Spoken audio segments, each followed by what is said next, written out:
Explore cook and ടേസ്റ്റിലേക്ക് എല്ലാവർക്കും സ്വാഗതം. ഇന്ന് നമ്മൾ ചെയ്യുന്നത് ഒരു കേക്കിൻ്റെ റെസിപ്പിയാണ്. അത് കേക്കിൻ്റെ ട്രേയിലൊന്നുമല്ല നമ്മൾ ചെയ്തെടുക്കുന്നത്, സാധാരണ സ്റ്റീൽ ഗ്ലാസ്സിൽ തന്നെയാണ് ചെയ്യുന്നത്. അപ്പോൾ നമുക്ക് ഈ റെസിപ്പി എങ്ങനെ തയ്യാറാക്കാമെന്ന് നോക്കാം.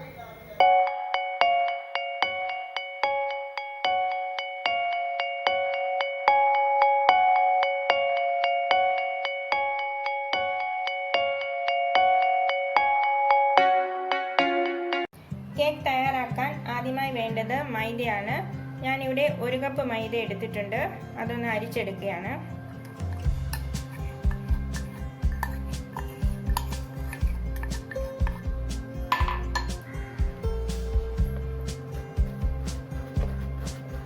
അടുത്തതായിട്ട് ചേർത്ത് കൊടുക്കുന്നത് പഞ്ചസാര പൊടിച്ചതാണ്. ഞാനിവിടെ 3/4 കപ്പ് പഞ്ചസാര എടുത്തിട്ടുള്ളൂ. മധുരം ഒരുപാട് വേണമെന്നുണ്ടെങ്കിൽ 1 കപ്പ് പഞ്ചസാര എടുക്കാവുന്നതാണ്. അടുത്തതായിട്ട് ചേർക്കുന്നത് ബേക്കിംഗ് പൗഡറാണ്. അത് 1 ടീസ്പൂൺ ബേക്കിംഗ് പൗഡർ ചേർത്ത് കൊടുക്കുന്നുണ്ട്. പിന്നെ 1/4 ടീസ്പൂൺ ബേക്കിംഗ് സോഡ. ഇതുകൂടെ നമുക്കൊന്ന് അരിച്ചെടുക്കാം. അടുത്തതായിട്ട് ഇതിലേക്ക് ചേർക്കുന്നത് എണ്ണയാണ്. ഞാനിവിടെ 1/4 കപ്പ് എണ്ണയാണ് ഉപയോഗിച്ചിരിക്കുന്നത്. വെളിച്ചെണ്ണ ഇതിന് വേണ്ടിയിട്ട് ഉപയോഗിക്കേണ്ട. ബട്ടർ ഉണ്ടെങ്കിൽ അതാണെങ്കിലും ഉപയോഗിക്കാവുന്നതാണ്.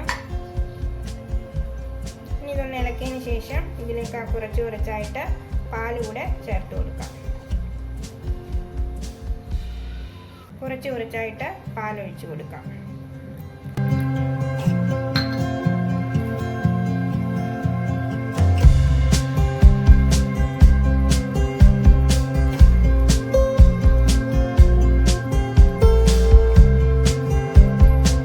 ഇതിലേക്ക് 1/2 ടീസ്പൂൺ വാനില എസൻസ് കൂടെ ചേർത്ത് കൊടുക്കാം.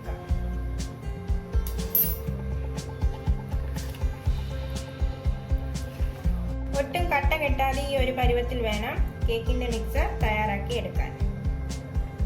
അവസാനമായിട്ട് ഇതിലേക്ക് അല്പം ചോക്കോ ചിപ്സ് കൂടെ ചേർത്ത് കൊടുക്കുകയാണ്.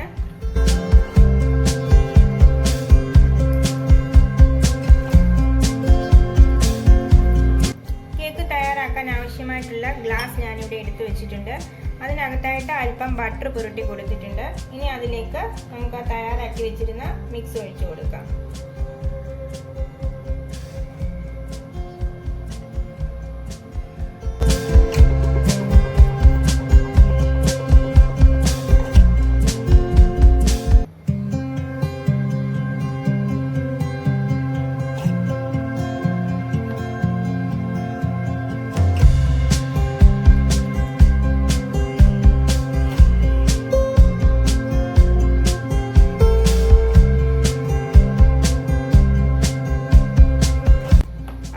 മിക്സ് മാത്രം ഒഴിച്ചു കൊടുത്താൽ മതി. ഇതിന് മുകളിലായിട്ട് കുറച്ച് ചോക്കോ ചിപ്സ് കൂടെ ഇട്ട് കൊടുക്കുകയാണ്. തയ്യാറാക്കി വെച്ചിരുന്ന മിക്സ് ഇപ്പോൾ ഞാൻ 3 ഗ്ലാസ്സുകളിലായിട്ട് ഒഴിച്ചു വെച്ചിട്ടുണ്ട്. ഇതേപോലെയുള്ള ഒരു പാനിലാണ് ഞാൻ കേക്ക് തയ്യാറാക്കി എടുക്കുന്നത്. അതിനായിട്ട് പാൻ വെച്ചതിന് ശേഷം അതിലേക്ക് ഇതേപോലെ ഒരു റിങ് വെച്ച് കൊടുക്കുക. എന്നിട്ട് അതിന് മുകളിലായിട്ട് ഇതേപോലെ ഒരു സ്റ്റീൽ പാത്രം കൂടെ വെക്കുക. അതിനുശേഷം ഇതൊന്ന് അടച്ച് വെച്ച് ഒരു 5 മിനിറ്റ് നമുക്കൊന്ന് ചൂടാക്കി കൊടുക്കാം.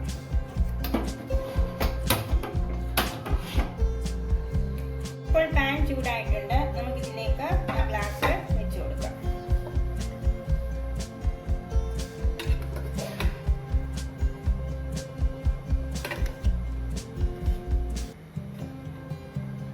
ഇനി ഇത് അടച്ചു കൊടുക്കാം. നമുക്കിനി ഇത് തയ്യാറായെന്നൊന്ന് തുറന്ന് നോക്കാം. അതിനായിട്ട് ഇതേപോലെ ഒരു സ്റ്റിക്ക് എടുത്തതിന് ശേഷം നമുക്കൊന്ന് ഇതേപോലെ ഒന്ന് കുത്തി നോക്കാം. അപ്പം വേണ്ട, ഇതിലൊന്നും തന്നെ പറ്റി വന്നിട്ടില്ല. അപ്പോൾ ഇത് നല്ല പെർഫെക്റ്റ് ആയിട്ടുണ്ട്. നമുക്കിനി ഇത് തീ ഓഫ് ചെയ്തെടുക്കാം. വളരെ സോഫ്റ്റ് ആയിട്ടുള്ള ഒരു കേക്ക് തയ്യാറായിട്ടുണ്ട്. ഇത് വളരെ പെട്ടെന്ന് തന്നെ തയ്യാറാക്കി എടുക്കാൻ പറ്റുന്ന ഒന്ന് തന്നെയാണ്. അപ്പോൾ എല്ലാവരും ഇതൊന്ന് ട്രൈ ചെയ്ത് നോക്കണം. കുട്ടികൾക്കൊക്കെ തയ്യാറാക്കി കൊടുക്കണം. വീഡിയോ ഇഷ്ടമായാൽ ലൈക്ക് ചെയ്യാനും കമൻറ്റ് ചെയ്യാനും മറക്കരുത്.